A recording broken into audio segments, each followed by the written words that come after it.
All right, good afternoon, everybody. My name is Matt, and this is a presentation for Nursing 446 for Excelsior College, Teaching and Learning. I brought you here today because my goal is to teach you a little bit more about you. My goal is to help you become a healthier person. And for those of you sitting in my audience, this is something we've spoke about a number of different times already. And what I want to do is focus on your quality of life and create a healthier overall purpose and hopefully help you make a change in your day-to-day routine. So, as we go through this, I want to start off with a blank slide. Well, why do I have a blank slide up here on a screen? Well, it's not to bore you and create mind-numbing conversation. What it is to paint a picture.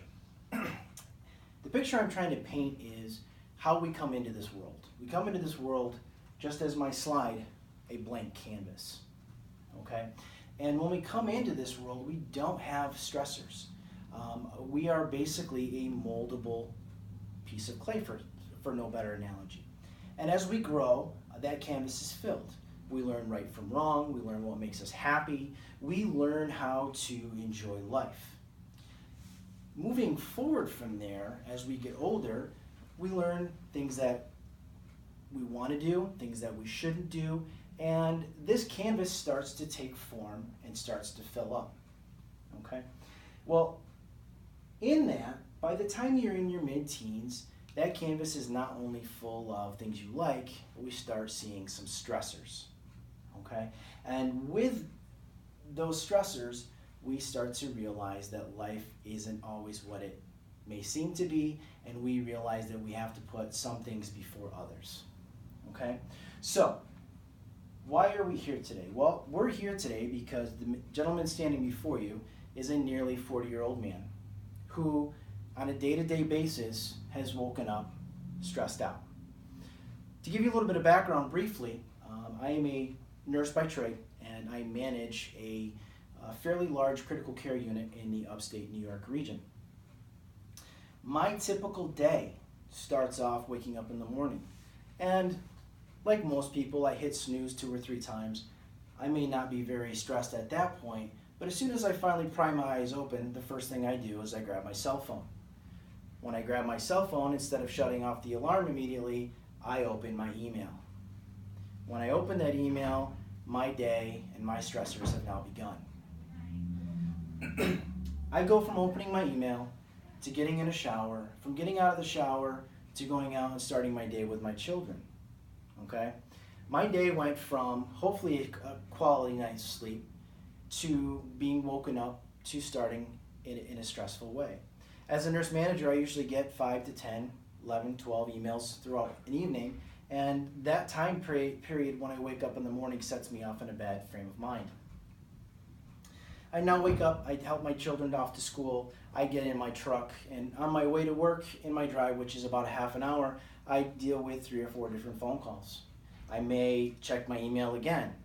And by the time I've walked in to even start my day by 7:30, 8 o'clock, my blood pressure is already elevated. My stress is already much higher than it should be. And normally at that standpoint, I haven't eaten anything yet. So what is my go-to? Usually Mountain Dew. What is that? That's something that's not healthy for me. So to kind of paint a picture of what we're looking at here is in each one of our lives on a daily basis, we have stressors, and those stressors will lead you to maybe unhealthy behaviors, which as you're going to learn can change your quality of life. So,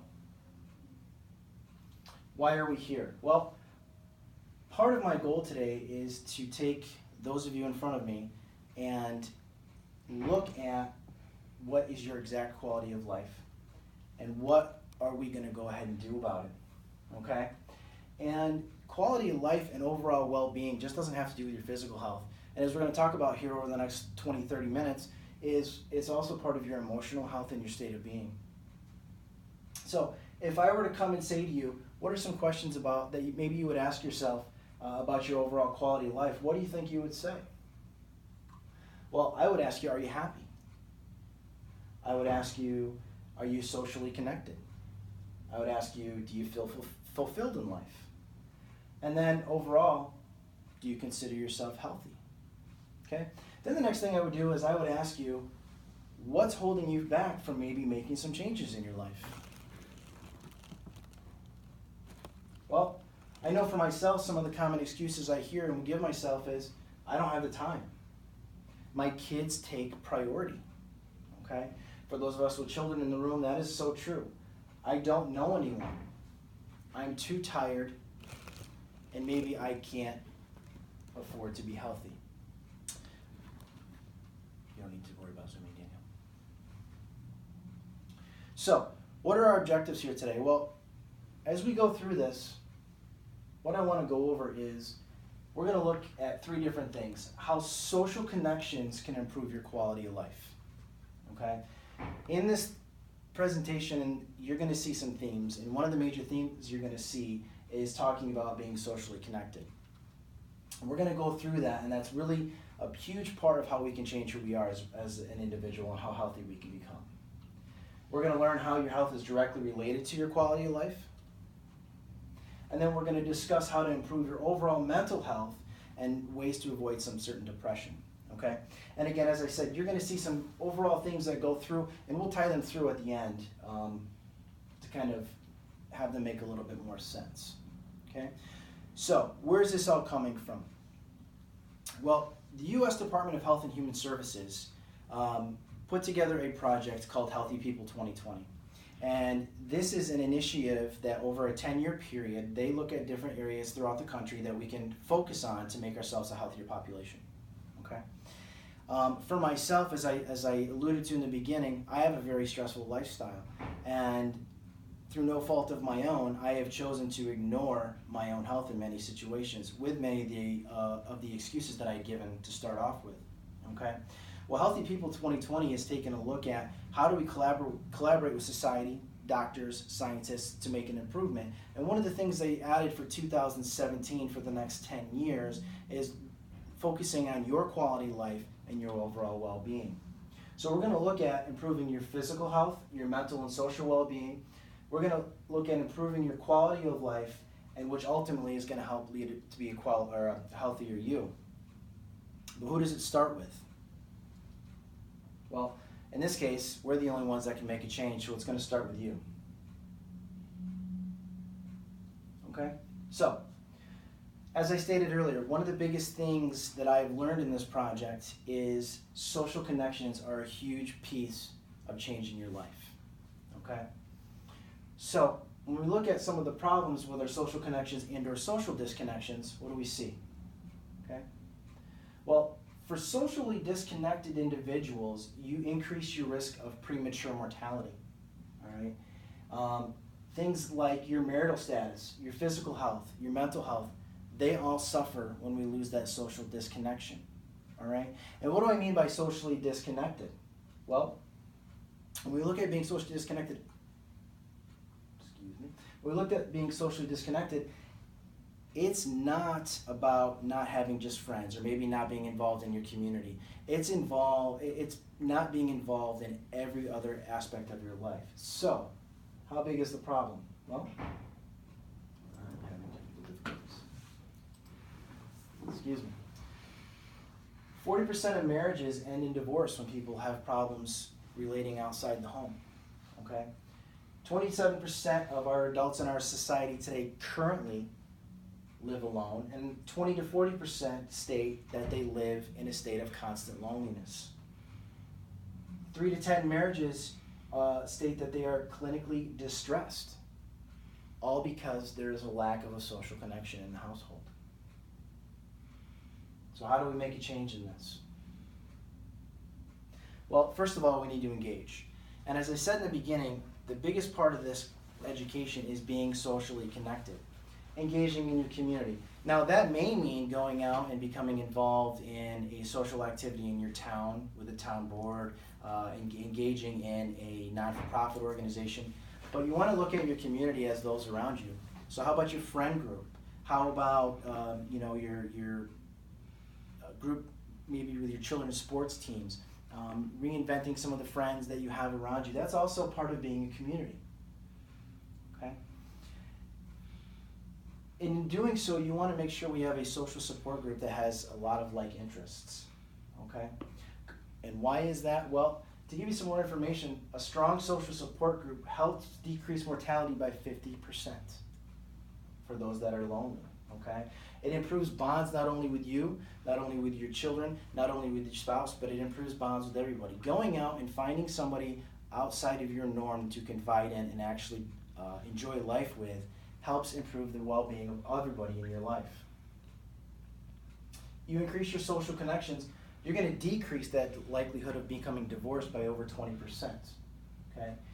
And those people outside of your spouses offer you that support. So let's face it, I love my wife dearly, but when I go to her with a problem or maybe something that's happened at work today, I tend to get a lot of the same answers. She knows that I've had a bad day. She doesn't mean to be rude. She may be busy, and you get, it'll be all right, you'll figure it out, work harder. Maybe that's not what I need. Maybe I need somebody to actually lend that ear, take the time to listen to me, try to understand it from a different perspective, and maybe give me a little bit of different feedback, okay? And that's what's so important about becoming socially engaged. Finding somebody else outside of your normal group to help invest in them, and they can help invest in you, okay? Again, what do you do when you're lonely? Well, as I do, I don't eat well. When I'm stressed, I drink poor things, and that leads to obesity, okay? Finding somebody to engage in takes you away from those social activities that may not be as health promoting as you would like. So it decreases your rate of obesity by 25%. And then the other problem is it helps decrease the drinking rate. So again, if I'm not happy, if I'm lonely, if I'm depressed, what am I doing? I'm sitting at home, and maybe I'm drinking a little too much, okay? As a nurse, one of the major questions we ask everybody when they come into the hospital is, do you drink? And more, the answers are yes. So we want to make sure we help decrease that as well. And yes, we may not be able to cure alcoholism, we may not be able to cure morbid obesity, but maybe we can help decrease it by finding somebody that they can help engage with.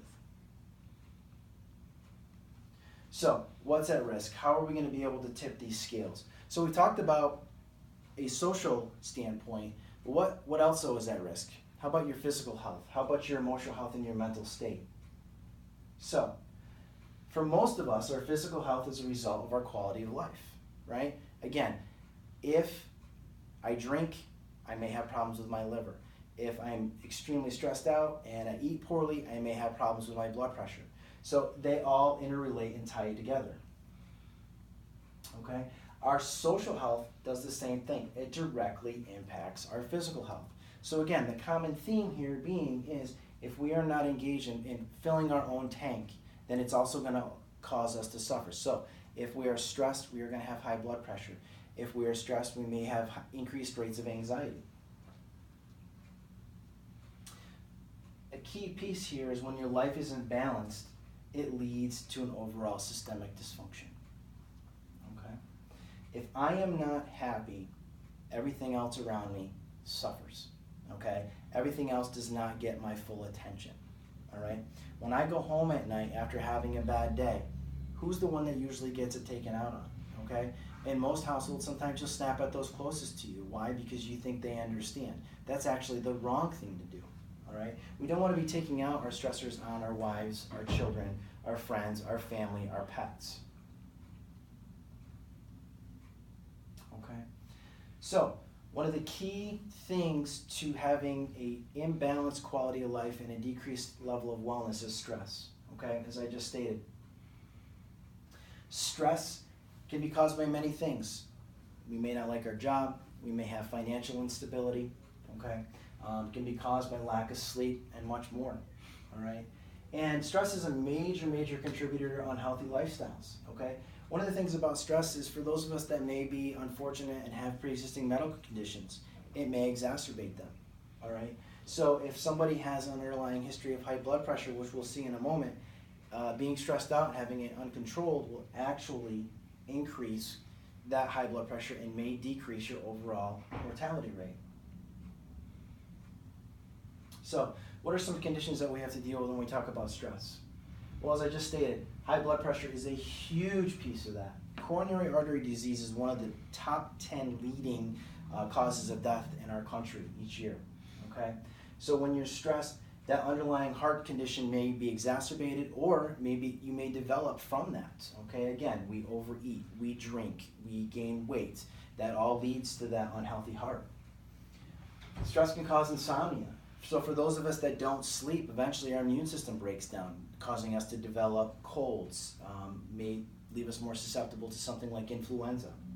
Okay, and the other piece I think is really important is our cognitive impairment. When we are stressed, we tend to not think clearly. Anxiety becomes rampant. It leads to anger, it leads to aggression. We tend to treat those around us poorly, which ultimately decreases our social happiness. So, we've gone over some things we can do to increase our social happiness. We've gone over some things that happen when that's not there, okay?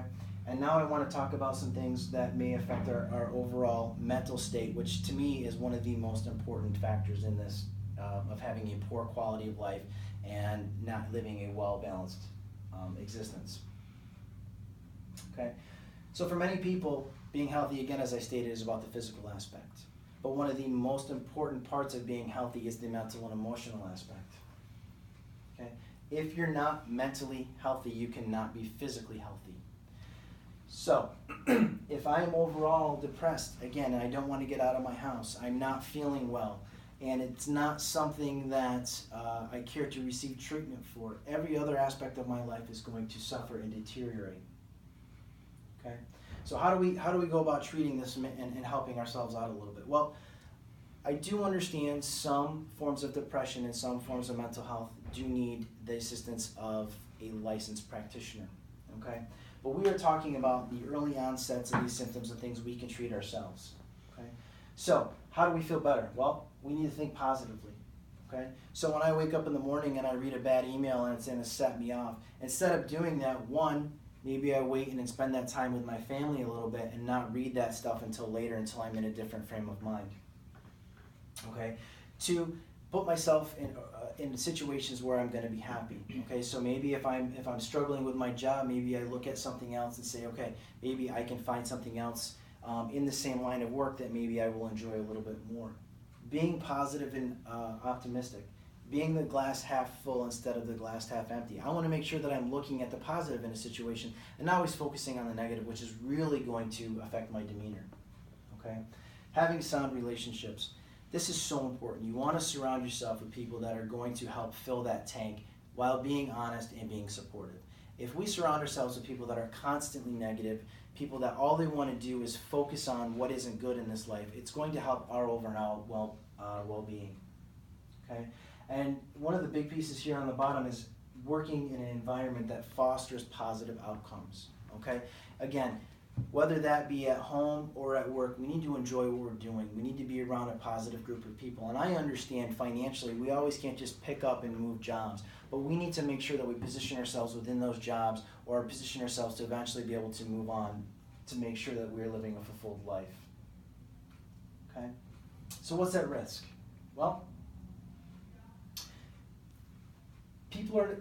who's at risk? People that are not satisfied with their jobs run a higher risk of depression and mental illness, more than 30% of people that are not. Okay, those who are not supported at home.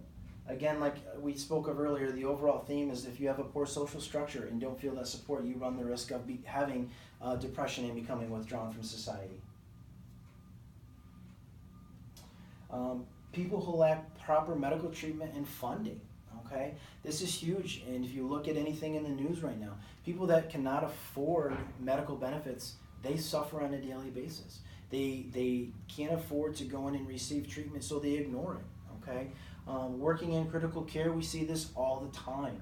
Patients that don't have the health benefits to go and be seen, they come in extremely ill because they have not received the appropriate treatment.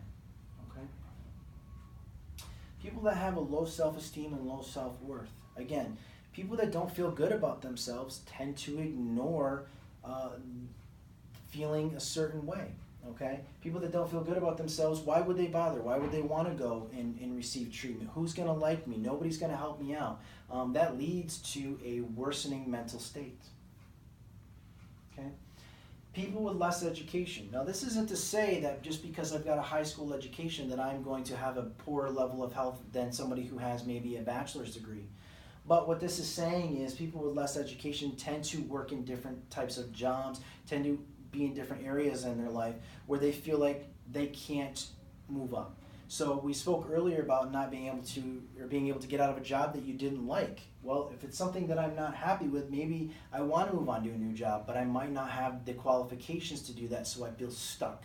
And that leads to feelings of helplessness and feelings of depression. And those with marital trouble, okay? One of the biggest leading factors of depression that we see when we meet with people are unhappy relationships. What does that lead to? That leads to lack of communication, lack of responsiveness. It can lead to infidelity. It leads to multiple issues that are just going to cause people to give up. So, how do we improve? Well, again, to my earlier slide, it starts with us. Okay? We want to increase our social support. Again, there's that social support piece. We want to re-engage and reconnect. Okay? We want to work on ourselves, and we want to promote goal-oriented behaviors. So for those of us that sit there and have dreams and aspirations of doing something else, but we say we can't do it because I'm too busy with my kids, I don't have enough time, my husband's not going to be supportive, we need to change that attitude. That may be with assistance from social support, and say, okay, I'm going to go back to school. I'm going to take night classes on weekends and promote and improve my overall education. Okay, we want to give ourselves a goal that we can work towards. Okay, visiting a counselor or a life coach. Many people think counseling is a bad thing, when in all honesty, it is one of the best things we can do. What does it do? It gives you that social support. It gives you somebody that's willing to listen to you. And it also helps cultivate your creativity with somebody that can give you the positive encouragement that you need. Okay? We want to focus on strengths that are desirable and that invigorate you rather than exhaust you. Okay? So, do we want to focus on always being negative when we get up in the morning and going to work? No, we want to find the positive. So instead of me worrying about how bad my day is going to be, maybe what I should do is sit down and say, you know what, I'm going to meet with some staff tonight. We're going to develop a new education plan working for the ICU. And in doing so, we are going to create and promote a better work environment. So instead of me being negative, I'm looking at the positive and how I can make a change. Okay. Now, a lot of this is talking about you and what can we do. Well, to be honest with you, it all starts with you. Okay. And how do we get there? Well, the person you are and the person you want to become is going to help you go there in that route. Okay. So some character qualities that are going to really help in this situation. Briefly, okay. For those of us that are creative, those of us that are curious, okay. People that are forgiving. People that self-regulate. So we don't want to go from one extreme to the other. We want to make sure that we stay even-keeled, working towards our end goal. Okay? People that love to persevere. People that are honest. Okay, these are all qualities that are going to help recharge that mental health and move you in a better direction. Okay, so I've talked a lot over the past few minutes, and let's kind of tie it all in here. Okay. So, how do we make a better, healthier you? Well, let's face it. Creating a better life for yourself starts with you. Nobody else is going to do that until you take that first step. Okay? In order for you to lead a better life, your quality of life has to change. Okay? You must be able to take that step out of that comfort zone and move forward. It starts with support. So that community, step outside that comfort zone, become creative, grab somebody that's going to go through the journey with you and be supportive. Okay? Understand that the stress and the negativity is going to lead you down a path that you do not want to be led down. Okay? Your physical and your mental health are one and the same thing, and that is one of the biggest takeaways from here is to understand they are one and the same. And overall, focus on what you're good at and what's good about you. Don't focus on the negative. Focus on what you do well and grow from there. All right? So now that we've kind of looked at this and we realize there's some importance, so what do we do next? Okay? How and where do we begin? Well, in looking at this, the community that we live in is a very small community. So for those of you sitting here today, what can we do to engage? And up on the board here, I have some really great organizations. So we've talked about engaging in your community and yourself. How do we do that? Well, in our community, there's a great organization called the Junior League of Binghamton. Okay?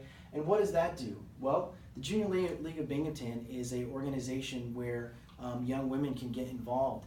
And it's where they go and make a difference in our community. So if you like to garden, they have a group that meets and they go through and they do community gardening. And they may do that gardening to the point where they take and give back to local food banks.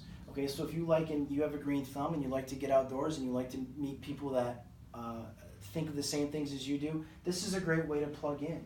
They do mother-daughter dances. So if you as a parent would like to re-engage with your children, this is another way that you can actually engage with them and move forward. Okay? If you have a lot of anxiety, one of the great ways to fix that anxiety is through exercise. Okay? Well, I don't know anybody, I don't like to engage. Well, in this community that we live in, there's multiple YMCAs. The YMCAs offer programs such as volleyball. They offer water sports, swimming lessons. Again, another way to engage and meet new people. Okay? And one of the other key pieces of this is exercise is just that. The healthier we are, the more we move, the better stress relief we have. Okay? Again, with that social piece, finding friends. So for those of us that are parents, it's very difficult to go out and create a new social group, especially as we grow older. A lot of the social group we have tends to either move away, adapt with their child's livelihood, and you know, we kind of sit there and say, well, yes, I have my sisters, my brothers, my immediate family, but how do I engage? A phenomenal program that is available in our current community and nationwide is called MOPS. And what MOPS does, again, is focuses on families. They focus on struggles that you may find, and what they want to do is create a new family. So say for young women, young mothers such as yourselves who want to re-engage, what we can do is connect you with MOPS, and they may have a wine night, a cheese tasting night, a night where you want to go bake, so they do cooking classes together. Again, another one of the things just the other organizations do is they offer mother-daughter, father-daughter dances, father-children dances, things of that nature where you can go in and really reinvest with you and your child and reconnect, okay? This is a great organization where if we want to find a friend, we want to go and vent, it's a Catholic Charities type of community, and we can go in and develop a new friendship with people that are struggling with some of the same things that we all are. Okay? And finally, for those of us that maybe want to reinvest in our community a little differently, but would like to engage in a different way, you have a group here called the Southern Tier Young Professionals. Okay? This, just as a brief synopsis of this group a number of years ago was developed by young professionals like ourselves who said, well, what can I do? How can I meet new people, and how can we make a change? Okay? So this group themselves decided to go out and meet in the organization and meet with other smaller communities and say, okay, I have a business, you may have a business, how can we invest in each other and go ahead and help each other grow? Excuse me, I'm business-minded, I'd like to know maybe how to meet other business-minded people in this area. Excuse me, they help you do the same thing, okay? So overall, these are just 3-4 small examples, but they give you places that we can start, which is one of the biggest things, again, stepping outside that comfort zone, stepping through that doorway and making a change. So in conclusion, what have we learned? Well, it starts with you, and how can we make a difference? Well, you need to stand out of the crowd and take a step forward. Okay? So no more excuses. No more telling me that you don't have time. No more telling me that you can't better yourself. No more telling me that your kids come first. Taking 5, 10, 15, 20 minutes for yourself a day, reinvesting in somebody around you. You may be going out for a date with your significant other. Taking time to put back into your own bucket instead of taking out of it will help you. Okay? And reinstating again, life is so much more about I don't have time and I am too tired. Really take the time to go out and move forward. Okay? To change your quality of life and well-being, you must engage, you must adapt, you must grow, and you must reflect, and overall, you must enjoy. Okay? Your future depends on your willingness to change. And with that, If there's any questions, I'll take some time to answer you. I do have a brief overview of the presentation just to kind of get some feedback, some things you think that maybe I could do better, things maybe that you can tell me that you've learned from the presentation, and things that you might take away from that. And with that, I thank you for your time, and this video will be available on YouTube for the college course.